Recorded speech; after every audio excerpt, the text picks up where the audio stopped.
Pengakuan pemuda yang tega meracuni ibu, kakak, dan adik hingga meninggal.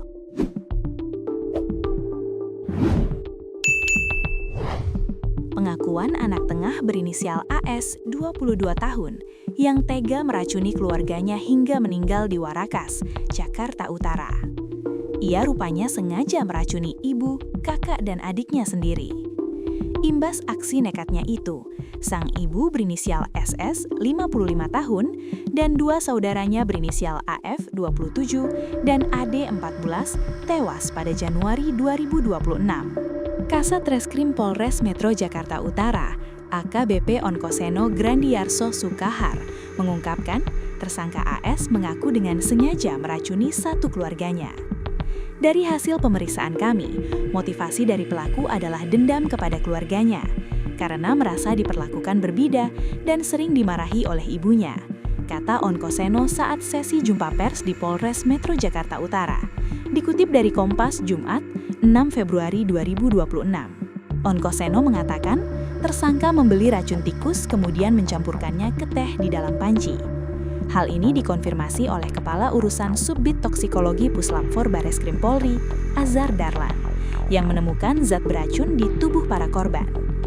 Spesialis forensik Rumah Sakit Polri Kramat Jati Dr. Aditya Mahardika memastikan bahwa ketiga korban meninggal akibat senyawa kimia atau zat yang tidak lazim masuk ke dalam tubuh.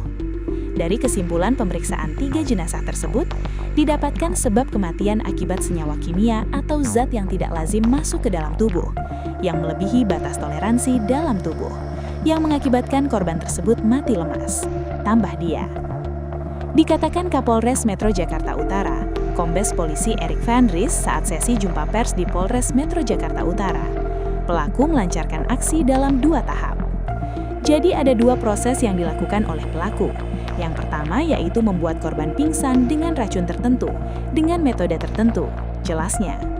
Setelah dia memastikan bahwa korban pingsan namun belum meninggal dunia, dia menyandokkan racun lagi ke dalam mulut para korban, sambungnya. Erik mengungkapkan, kronologi tersebut diakui oleh pelaku saat polisi memeriksa yang bersangkutan. Jadi di sini bisa kita lihat bahwa memang pelaku sudah merencanakan pembunuhan dengan racun, ungkapnya. Sementara itu, Kabid Humas Polda Metro Jaya Kombes Polisi Budi Hermanto mengatakan, berdasarkan hasil autopsi tidak ditemukan adanya bukti kekerasan fisik pada ketiga korban.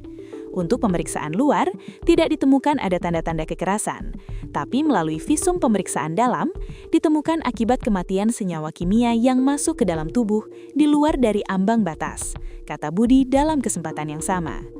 Ia menambahkan, senyawa yang ditemukan di dalam tubuh korban merupakan kandungan zat zinc phosphide.